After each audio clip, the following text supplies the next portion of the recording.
BNP জামাতের দুর্দান্ত কৌশলে ভারতের গোপন প্ল্যান ভেঙে চুরমার হয়ে গেছে। সম্প্রতি বিএনপির ভারপ্রাপ্ত চেয়ারম্যান তারেক রহমান এবং জামাতের আমির ডক্টর শফিকুর রহমানের মধ্যে ঘটে যাওয়া দুটি সৌহার্দ্যপূর্ণ ঘটনা রাজনীতিতে নতুন করে আলোচনার জন্ম দিয়েছে।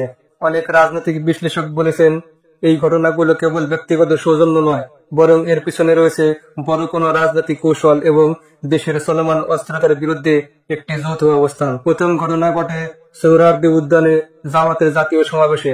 বক্তব্য দিতে গিয়ে হঠাৎ অসুস্থ হয়ে পড়েন জামাতের আমির ডক্টর শফিকুর রহমান।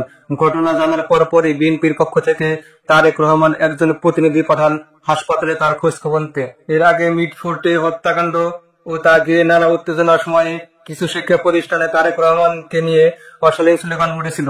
তখন জামাতের আমির ফেসবুকে স্ট্যাটাস দিয়ে আহ্বান জানিয়েছিলেন সবাই যেন সংযত থাকে এবং তারেক রহমানকে আঘাত করে কোনো মন্তব্য না করে। পরবর্তীতে জামাত আমিরের ওপেন হার্ট সার্জারির সময়ও খোঁজ নিতে আবার প্রতিনিধি পাঠান তারেক রহমান। এই ধারাবাহিক সৌহার্দ্যপূর্ণ ব্যবহারে রাজনৈতিক বিশ্লেষকরা মনে করেছেন, বিএনপি ও জামাতের মধ্যে তৃণমূল পর্যায়ে যে দূরত্ব তৈরি হয়েছিল তা অনেকটাই কমে গিয়েছে।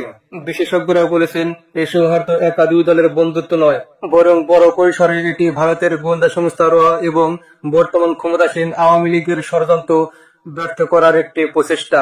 ভারতের বিজেপি সরকার নরেন্দ্র মোদী বাংলাদেশকে নিয়ে যেভাবে পরিকল্পনা করছে এবং আওয়ামী লীগ সে অনুযায়ী যেভাবে মাঠে নামছে তা ঠেকাতে দুই দলের ঐক্য অত্যন্ত প্রয়োজন।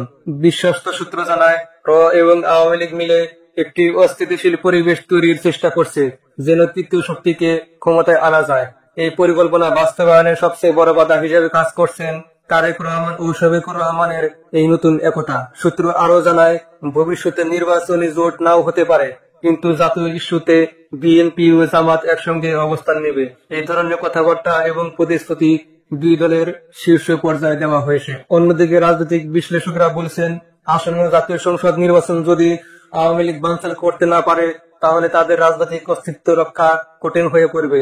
তাই তারা যে কোনো মূল্যে এই নির্বাচন ঠেকাতে চায় এবং এজন্য র এর সহায়তায় নানা অপকৌশল চালিয়ে যাচ্ছে। কিন্তু সবার চোখ এখন যেটি সবচেয়ে গুরুত্বপূর্ণ তা হলো তারেক রহমান ও শফিকুর রহমানের দুর্দান্ত ঐক্য। এই ঐক্য এখন আওয়ামী লীগের সামনে এক বিশাল চ্যালেঞ্জ।